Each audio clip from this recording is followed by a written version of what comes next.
Welcome to the Professional Times. I am Kshitij Verma and I have a very special guest today, Somesh Mathurji, who is the singer, producer, lyricist and composer as well, and many more feathers he has.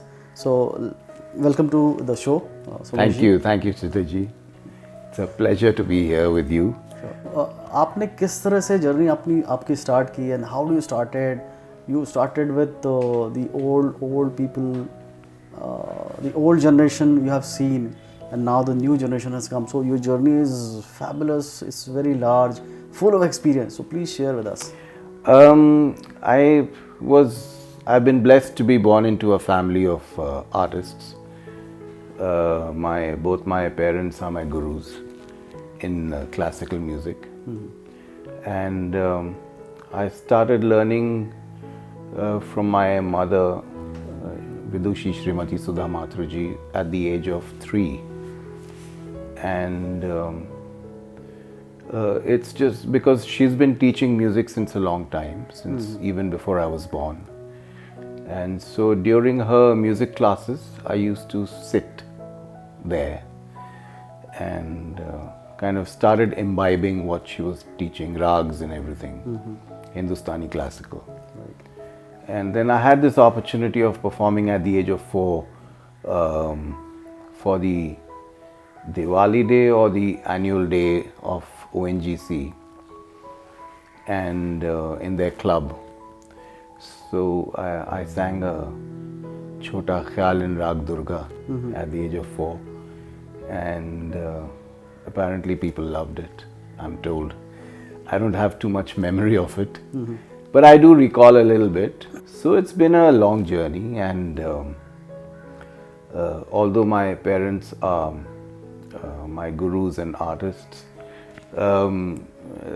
they're also from the corporate world, and they never thought that I will take music up as a profession.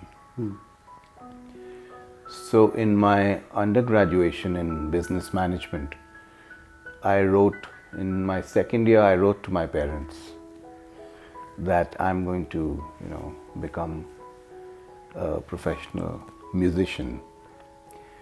And I was in the hostel, in the boarding, and sure enough, when they received the letter, I think within 2 days they came to see me. If, is he okay, and, what's happening, and what happened to management and stuff like that. So I told them, don't worry, I'll finish my, both of us belong to Kayast background, Right.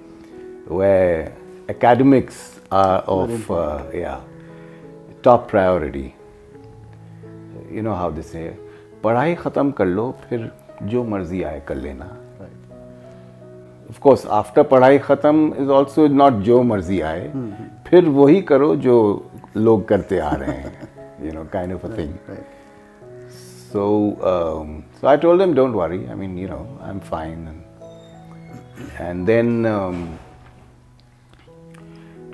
I thought that, I will, after graduation, I will, become a full-time performing artist, recording artist. And by sheer blessing and coincidence, when I was in,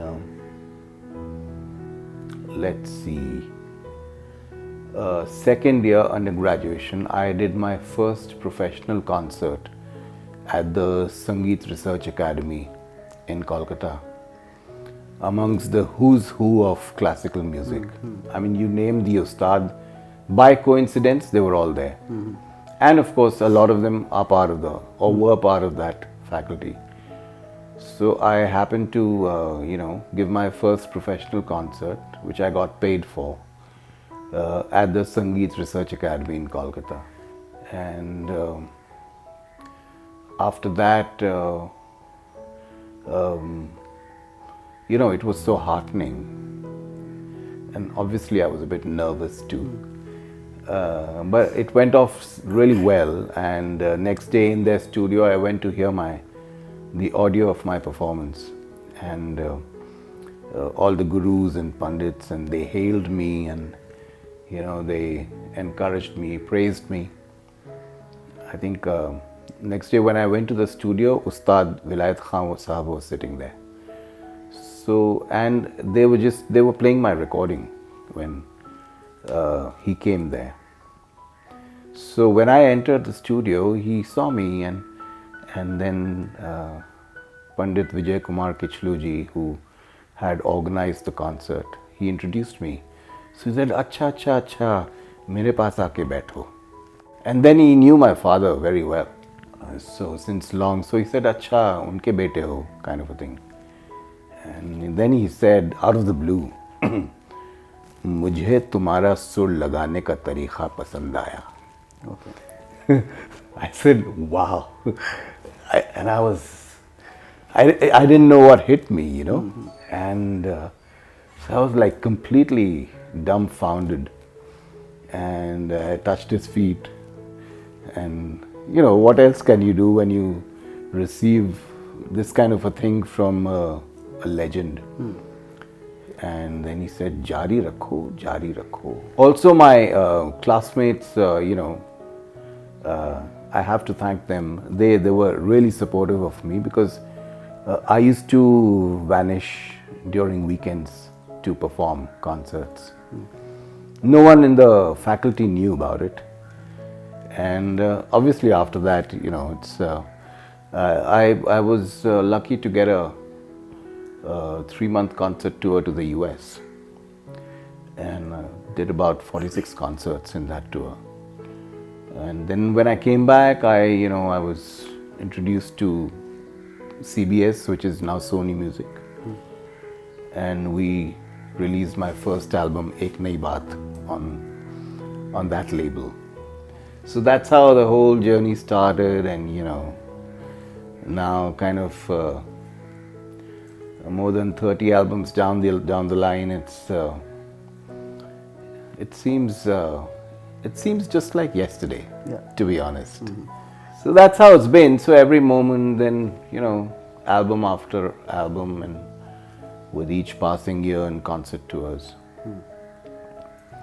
And then after having worked with every record label under the sun, and having to cope with their egos, I thought it would be better to float one's own label, do some justice not just with one's own music, but with others as well. However, one has to do everything oneself, One can depend on others for guidance to a little extent, but ultimately the final decision has to be one's own, and the direction and the focus has to be one's own. So we've been lucky to have critical and financial success in this short period, where we are a self-sustaining company, Sweet Beats. We all need money, but the proportion it differs. So we thought that why not embark upon this endeavor of online concerts and try and put money in artists who really need it the most. We've also aligned with Spic Mackey for classical artists and a few NGOs for folk artists to source them, because a lot of them are on their database who reach out to them, for concerts and performances and making money. At the same time, I own 2 albums which I shared with you. Right. A single, Wish You Were Here, which is my interpretation of the timeless classic of Pink Floyd, which is getting a heartening response in the Western world. And this compilation album called My Favorites of Mahatma Gandhi ji, which also I shared with you. Yes. And both these albums are submitted in the 63rd Grammy Awards for a nomination. We also have a roster of over 200 songs, which are owned by Sweet Beats, of various artists recorded over the years. And we're hoping by the end of this year we would have about 500 on our roster. So we will, by default, also become a distributor. If I have to ask you, like in short, if you want to differentiate the kind of music in the earlier era and now the complete digital world, how do you see both the parts? Well, I would, ideally, I would combine both the technologies. I love the sound of a tape, the warmth, the breadth, the broadness of the sound. But I also love the technology available to us and the convenience around it. So, if we can have a blend of both, and a lot of people do that, even I do it sometimes, then we're in an ideal situation and a perfect world where, you know, we are using technology from the past for sound, and we're using current technology for the sheer convenience and the speed and you know, the options which we have, so to speak, for music production. Recording music is not easy, but it's relatively quicker than producing music. Music production is it's a lengthy process relative to recording music. So that's where today's technology comes into play. Right. But ideally, I would love a blend of both. So when you start your day, what thoughts you have, how you motivate yourself, what kind of things you plan for every day? Well, I have some things organized in my mind from the previous day, because the things which were planned for that day didn't happen. So they got carried forward to the next day. And so obviously that's a kind of a backlog which one has to cope with. And that's how I start my day.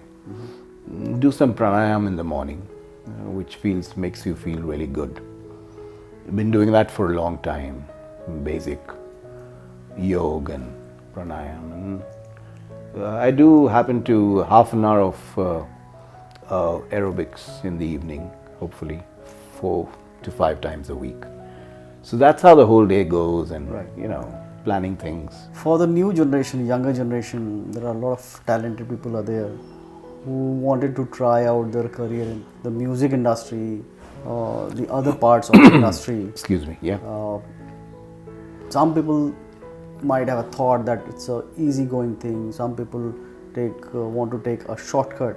So you being into the industry for quite a long time and such experience, any message you want to give to the younger generation people? For musicians in particular, I feel they must have an original voice. For a vocalist, the voice should be original, completely different than what people have been listening to in the past. Same for an instrumentalist. So I feel for a vocalist, instrumentalist, whoever, they need to have an original voice to begin with, an original style, and keep doing a lot of riyaz and voice culture, and need a really good personalized, customized mentor, guru, teacher, especially today's day.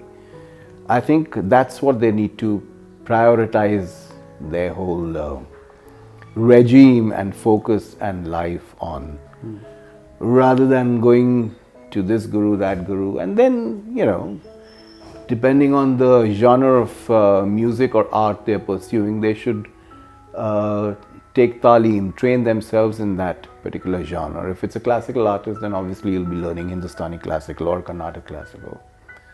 In India, if it's Western classical, you'll be learning that. If you want to be a pop artist, for example, then certain kind of voice culture is very important. Certain kind of pronunciation of lyrics is very important to identify with the audience. and most importantly, have a unique voice, Right. original voice, and style. Most of the music today, which is successful, of young artists, is music which has been music of the 70s and 80s. They have taken that and used today's technology and kind of reproduced it, even if it's a new song. That's what's working even today. So I think that should be everyone's focus. Yeah. So thank you so much for being with us on this show. Thank you. And we wish you all the very best from us and from the Professional Times. And My wish you pleasure. good luck. Thank you. Privilege. Thank you.